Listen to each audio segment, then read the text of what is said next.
की माटी तपोभूमि हर गाँव है, तपोभूमि हर गाँव है। हर बाला देवी की प्रतिमा, हर बाला देवी की प्रतिमा। बच्चा बच्चा राम है, बच्चा बच्चा राम है। बच्चा बच्चा राम है, बच्चा बच्चा राम है। हर शरीर मंदिर सा पावन, हर शरीर मंदिर सा पावन। हर शरीर मंदिर सा पावन, हर शरीर मंदिर सा पावन। हर मानव उपकारी है, हर मानव उपकारी है।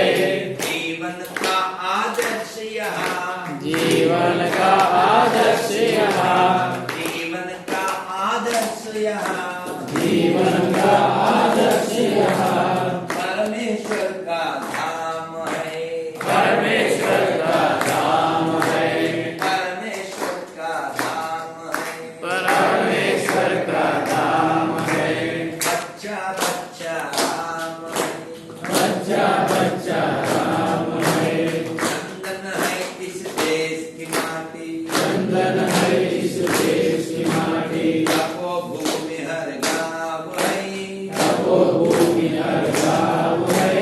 हर बाला देवी की प्रतिमा, हर बाला देवी की प्रतिमा। बच्चा बच्चा राम है, बच्चा बच्चा राम है। बच्चा बच्चा राम है। बच्चा बच्चा राम है। भारत माता की जय। అర్థమైందా? తెలుగు ఎక్కడ? హిందీ వచ్చా? హిందీ రాదు హై అన్న లేదా కొంచెం వచ్చు హై అన్న కొంచెం గొడవ.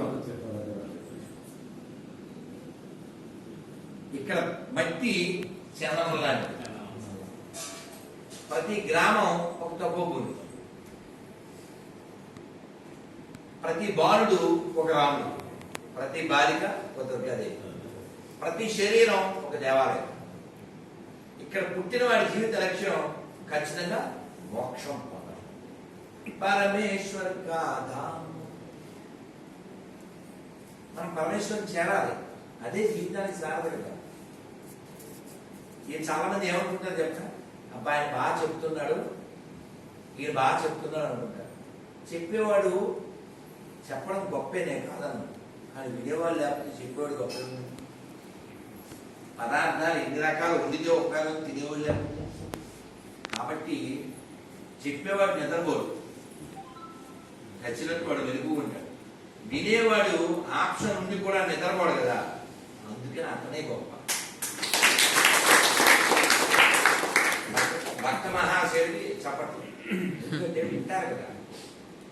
వినడం కలిగడం చాలా పూరు తెలుసు. అసలు ఎవరైనా అసలు అమ్మ మాట పిల్లలు అంటున్నారా, నాన్న మాట పిల్లలు అంటున్నారా, మూడు మాట అంటున్నారా, పిల్ల మాట అంటున్నారా, ఎవరు మాటలో వింటాం. ముందే చెప్పేస్తున్నారు, ఇదిగో మీ అమ్మ నాన్న ఉంటే నో పెళ్ళి, ముందు ఆ మధ్యలో వదిలేసి 7 సెపరేట్ కాపర్ పెడితేనే పెళ్ళి, లేకపోతే ఏ తడి కొంచెం కూడా. అవునా? కుటుంబ వ్యవస్థకే చాలా ఫేమస్ భారతదేశం. We are met for it, we are famous for it. కుటుంబ వ్యవస్థ గొప్పది, దానికి ప్రతీకలు మనం. అలాంటిది మన కుటుంబ వ్యవస్థ అల్లా దిగజారి చేశారు. సినిమా ద్వారా కావచ్చు, ఇందిరాగాంధీ ఎఫెక్ట్ కావచ్చు. ఇందిరాగాంధీ ఏం చేసింది ఇక్కడ అంటావేమో. మన జనాభా తగ్గించడానికి మొఘలులు, కూనులు, శకులు, బ్రిటిష్ వాళ్ళు, డచ్ వాళ్ళు, పిచ్చోళ్ళు చెయ్యనంత కృషి చేసింది ఇందిరాగాంధీ. రాజకీయంతో జనాభా పెరుగుదల అరికట్టాలి అని చెప్పి కేవలం హిందువులకు మాత్రమే కనబడ్డ ప్రతి ఓడిని మగవాడిని తీసుకుపోయి పోసేది, ఆడవాళ్ళకి చేసేది. అలా అలా కొన్ని లక్షల ఆపరేషన్లు చేసేసాడు హిందూ జనాభా పెరగకుండా.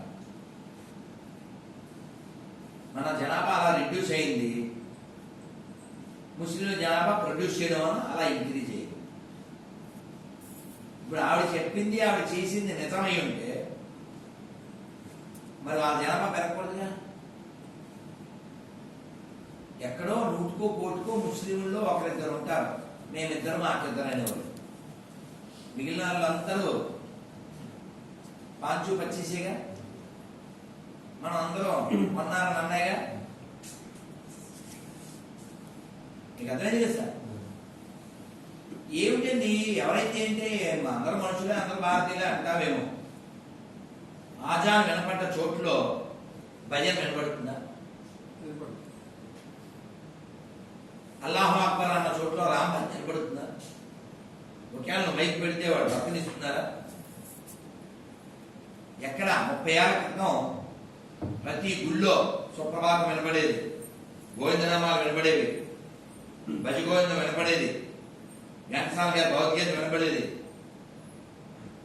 గంగా తరంగ కమనీయ జటాకలాపం గౌరీ నిరంతర విభూషిత వామ ఏవి ఇవేం వినపట్లే. ఓన్లీ వాడిపోక ముందే దాన్ని వాడుకో, లేదా 5 సార్లు అల్లాహ్ అక్బర్ ఇదే అన్నమాట. నంద్యాల వెళ్తే నేనున్న ఇంటి ఎదురుగానే మసీదు, టైం టు టైం అది మైక్లో వచ్చేస్తుంది. వీళ్ళని అడిగాను నేను, ఏంటంటే ఒక్కొక్క 5 సార్లు వస్తుంది, ఈచ్ టైం 1 minute గురించి జస్ట్ అలా మనం భరిస్తుంది. వాడు ఎవడో జ్యోతిష్కుడి దగ్గరికి వెళ్ళాడంట.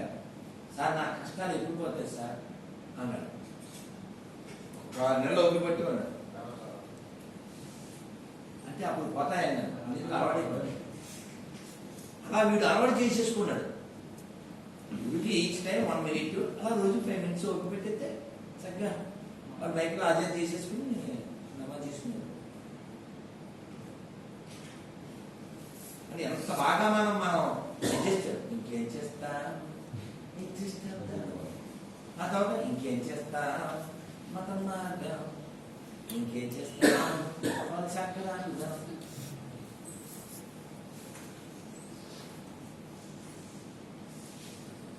ఎవరైనా సరే ఏ ముస్లిము హిందువుల దగ్గర కొనుక్కుని తింటున్నారా? వాళ్ళకి చాలా క్లారిటీ ఉంది, అందుకే ఒక ప్రతిజ్ఞ చేసి మీరందరూ మాట్లాడండి ఈ టాపిక్ మీద. హిందూగా జన్మించిన నేను, హిందూగా జీవిస్తున్న నేను హిందువుల దగ్గరే కొంటాను, హిందువుల దగ్గరే తింటాను,